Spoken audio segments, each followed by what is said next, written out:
mapampu yawe ndipo sinakuta cheni power kulele.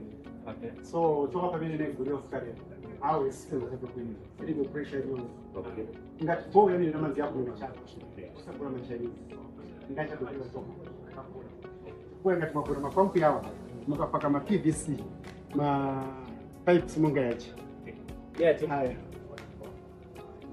mukapaka ma PVC pampu yanu ili secure. Okay. Ndipo muntu amene azabwera kudeni pampu yanu haya mimi ma PVC kwa ndio mimi nakula paka so soka pena ya kulira pamoja pamenda katara mtini the problem of pumps. So otherwise the best way is to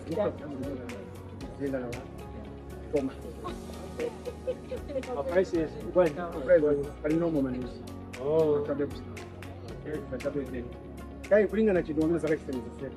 Kwa sababu kwa cheaper. That's a good short term was that. But 10 years nayo ili the problem is 10 years. 10 years. No problem. As long as we are going control box, we pump yao, we mapaka mapaka pump yao tunakana pump.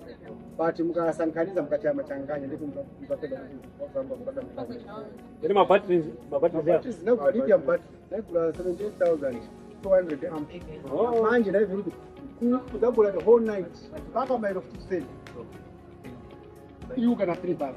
But in a 6 bars, you must say something that you really is about to bring money. That's what I'm saying.